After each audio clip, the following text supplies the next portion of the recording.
कर्म कितने प्रकार के होते हैं? 3 प्रकार के।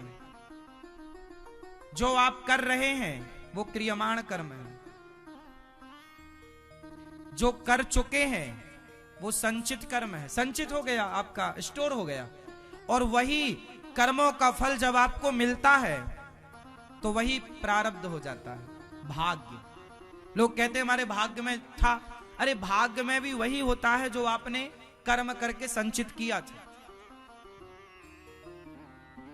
आपके घर में गेहूं है तो आपने गेहूं बोया होगा, किसान के घर में गेहूं होता, गेहूं बोया।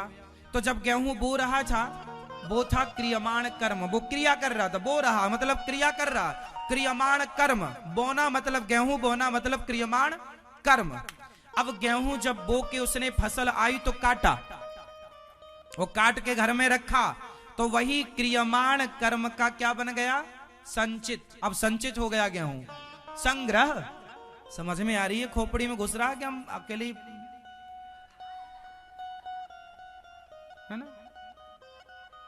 किसान ने जब बोया तो क्या था? क्रियमाण। बोलते चलो, जब किसान बो रहा था क्या था? कौन सा कर्म था? क्रियमाण कर्म। जब घर में फसल कट के आ गई तो क्या बन गया? संचित कर्म हो गया, वो संचित हो गया।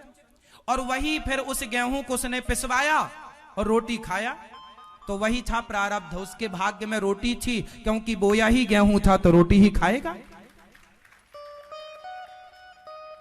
धान बोया होता तो चावल खाता, मक्का बोया होता तो मक्का खाता, और केसर बोया होता तो दूध में केसर खाता, और बादाम बोया होता तो बादाम, क्योंकि वही खाएगा जो बोया था।